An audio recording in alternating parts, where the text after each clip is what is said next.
个机会，啊，你给我这留着。给我个机会。等下，坐下。2009年8月3日、中国河南省中馬天市。裁判長、お願いだから考え直してください。うちにはまだ小さな子供がいるんです。裁判所で涙ながらに訴えるその女の名はリャン・ホンヤ。彼女は非常に子供思いな小学校教師で、一見して犯罪とは無縁の人物。そんなリャンがこの日、殺人で有罪となり死刑判決を下されたんです。彼女は一度控訴するものの判決は変わらず、約1ヶ月後に死刑執行の運びに。リャンは処刑場へ向かう道中でもやむにやまれない事情があったと訴えるかのように、チャンスが欲しいと泣き叫び続けました。しかし許されるはずはありません。なぜなら彼女はギャンブルの借金返済のために8歳の教え子を殺害したんです。8歳の少女の命を奪ったギャンブル中毒の状況師。彼女が最悪の選択をしてしまったその理由とは。殺人など犯すつもりがなかったその女性には一つの誤算があったんです。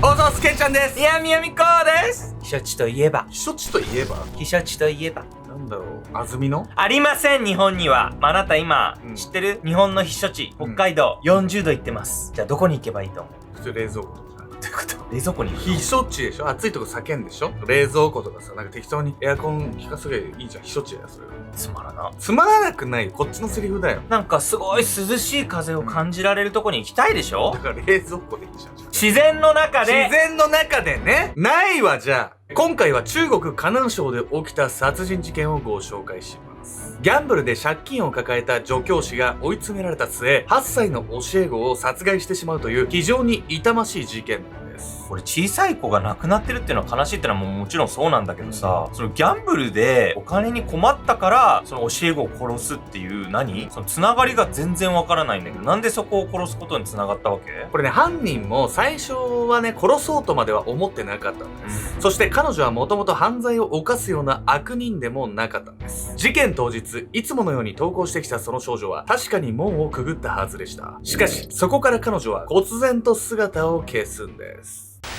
悪魔の誘い。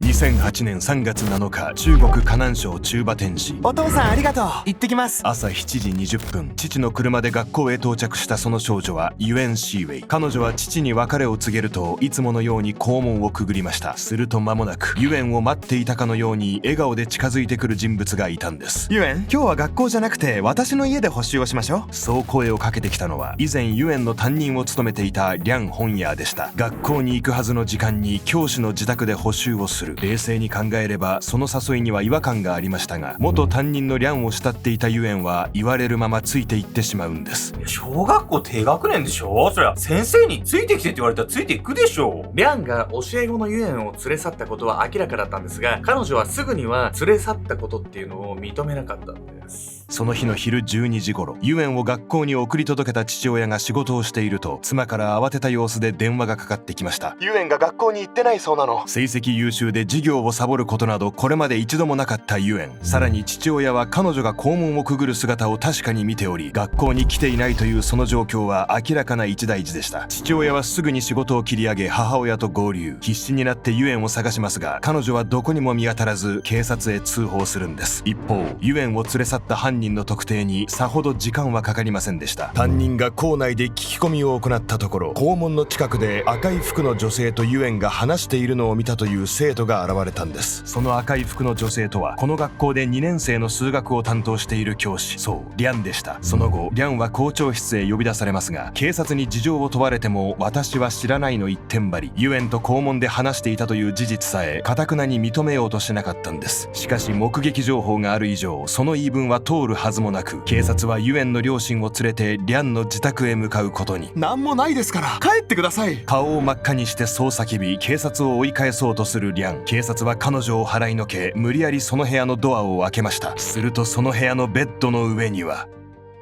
ユエンの遺体が寝かされていたんです。予想外の光景に両親はその場で泣き崩れました。ついさっき学校で見送ったはずの娘が、次の瞬間には教師の家で亡くなってるだなんてとても信じらんないわよ、こんなの。もうなんかさ、学校の先生にこんなことされたら、何信じたらいいか分かんなくなるよね。なぜ教師のリャンはまだ幼い教え子に手をかけてしまったのか。彼女にはその人生において断ち切れないしがらみがあったんです。抜け出せない沼。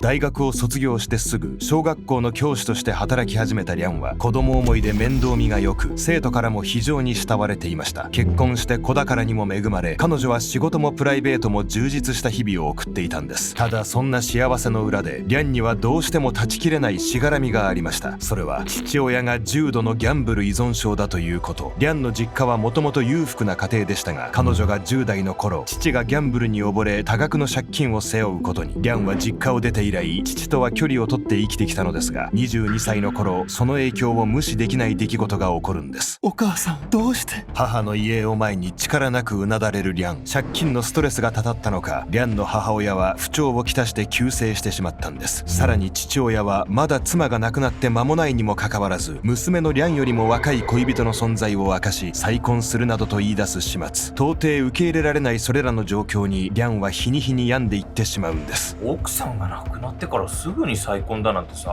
父親前からやってたんじゃないこれ。そうかもしれないですよね。いずれにしてもね、リャンが感じたストレスっていうのは、計り知れずね、彼女は大きく道を踏み外してしまったんです。突然の母の死と父の奔放な振る舞いを前にすっかり気力を失ってしまったリャン。彼女がここで手を出してしまったのが全ての元凶であるはずのギャンブルでした。最初はちょっとした気晴らしのつもりでしたが、一晩で給料数ヶ月分を稼ぎ出すビギナーズラックを経験し、リャンはその沼から抜け出せない状態に。当然毎回勝てるはずなどないのですが、あの時みたいにいつかまた大勝ちできるという期待感から掛け金も次第に大きくなっていったんです。時には1週間で6万元、当時のレートで約90万円を溶かしてしまうようなことも。こうしてリャンは8歳の息子と2歳の娘を抱える身にもかかわらず、借金を抱え生活は大きく困窮していったんです。ただリャンが精神的に参っていることを知っていた夫は彼女を決して責めようとはしませんでした。打開策を必死で考えた彼はある時次のような提案をするんです。親戚にギャンブルの天才がいるんだ。あの人なら一発逆転の方法を知ってるかもしれない。なんと借金苦を抜け出す打開策として夫が考えた方法もまたギャンブルでした。彼の遠い親戚であるユウ・リェンフーはギャンブルで生計を立てており、地元ではギャンブルの神様と呼ばれている人物。彼は1日で100万元、日本円にして約1400万円を稼ぎ出したことがあるとも。冷静に考えれば借金をギャンブルでどうにかしようとするその考えが賢い選択ではないことは明らか。しかし借金が膨らんでいく日々に切羽詰まっていた夫婦としては藁にもすがる思いでした。そして夫婦がユウに相談を持ちかけると、彼は余裕の表情でこう言ったんです。 OK、 元手をよこしな。そこからリャンは親戚に頼み込み、ユウに渡すための資金をかき集めました。勝てば折半、負ければ一緒に借金を返済すると約束し、ギャンブルの神様と名高い彼に全てを託したんです。その結果ユウは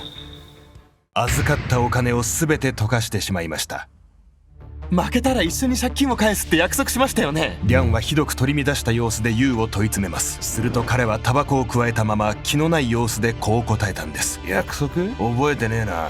最低すぎる。これじゃもうユウのギャンブル代渡しただけじゃないのよ。これも普通に詐欺ですからね。ギャンブラーのユウに騙されてしまい、借金を地道に返していくしかなくなったリャン夫妻はその後、銀行でお金を借りて車を購入、運送業を始めて安定収入を得ようとするのですが、朝から晩まで働き詰めだった夫は疲労から事故を起こしてしまい、車の修理代や相手方の治療費でさらにお金が出ていってしまいます。最終的には仕事が続けられなくなり、銀行から借りたローンの利息さえも払えない状況に。親戚中から借金をしていたリャン夫妻にはもはや頼れるあてもありません。こうして八方塞がりになった夫婦はあろうことかまたギャンブラーのユウの元へ向かったんです。一刻も早くお金が必要なんです。どうか力を貸してください。涙を浮かべ何度も何度も頭を下げるリャン。彼女を見下ろしながらユウは笑ってこう言いました。あんた教師だったよな。だったら生徒を誘拐して身代金で稼ごうぜ。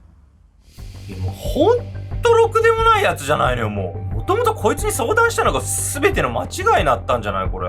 リャン夫妻は正常な判断もできないくらい追い詰められていたのかもしれません。そしてユウがろくでなしだったことにも当てはまるんですが、ギャンブルと犯罪には一種の相関があるとされてるんです。です。これ本日のメトラキーワード、ギャンブル依存症と犯罪の関連性について。パチンコや競馬などで報酬を手に入れた際、人間の脳内では快楽物質のドーパミンが大量に分泌されます。その際に味わう快感が動機となり、またあの快感を味わいたいという心理から人はギャンブル依存症に陥っていくんです。また慢性的にギャンブルを繰り返している人はドーパミンの分泌に慣れが生じてしまい、掛け金を増やしてさらなる快感を得ようとします。そうして掛け金を増やしていくうちに次第に自己資金だけでは足りなくなり、横領や詐欺、窃盗などの犯罪に発展するケースも少なくないというんです。アメリカで行われた調査によると、ギャンブル依存症の自助グループギャンブラーズアノニマスの会員のうち 21% に逮捕歴があるといいます。またアメリカ全体の受刑者のうち3割がギャンブル依存症というデータも。こうした犯罪との関連性の高さがギャンブルがいかに人間の行動を狂わせてしまうかを物語っているんです。生徒を誘拐しようと提案された翌日、リャンは学校で子供たちに次のような質問をして回りました。みんなのお父さんお母さんはどんな車に乗ってるかな。リャンがその質問をしたのは裕福な生徒を探すため。何も知らない生徒たちは無邪気に答えます。結果、彼女は毎日高級車で父親に送り迎えしてもらっていた8歳の少女ユエンへとたどり着くんです。ただいくら借金で首が回らない状況だと言っても、リャンはもともと面倒見が良く生徒を非常に大事にしていた教師。本当に生徒を誘拐などしていいものか、葛藤を抱かないはずがありませんでした。しかし事件前日の3月6日、リャンはまた証拠にもなくギャンブルに手を出し2万元を失ってしまいます。後がなくなった彼女は震える手で親戚のユウに電話するとこう言ったんです。明日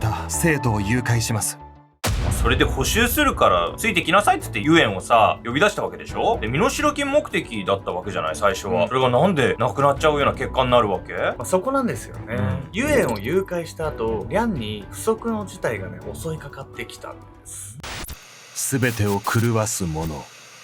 2008年3月7日の朝、リャンは生徒のユエンを自宅まで連れ帰るとすぐにこう切り出しました。頭が良くなる薬よ。補習の前に飲んでおきましょう。リャンが差し出したその薬は3錠の睡眠薬。拘束などの手荒な方法を嫌った彼女は、ユエンが眠っているうちに彼女の両親に身代金を要求しようと考えていたんです。ありがとう。笑顔でそう告げると、ユエンは何の迷いもなく睡眠薬を口にしました。しかし、ねえ先生、補習始めないの？1時間経っても一切眠そうな素振りを見せず、リャンにそう尋ねてくるユエン。リャンはさらに4錠の睡眠薬を飲ませますが、以降も薬の効き目は全く現れなかったんです。そうこうしているうちにユエンも次第に異変を察し、大声で泣き始めてしまいます。もう嫌だ、私学校に行きたい。どうして学校に行かせてくれないの？焦ったリャンは身代金要求を担当する予定のユウに電話をかけますが、この後に及んで彼は応じようとしません。どうして繋がらないのよ。携帯を持つリャンの手は震え、額には大量の汗が。その後何度電話をかけ直してもユウが応じることはなく、彼女は頭が真っ白になってしまうんです。いやこれもうユウは最初から協力する気なんてさらさらなかったんじゃないのよ。生徒誘拐しろって話もさ、もう適当に言っただけの可能性あるわよ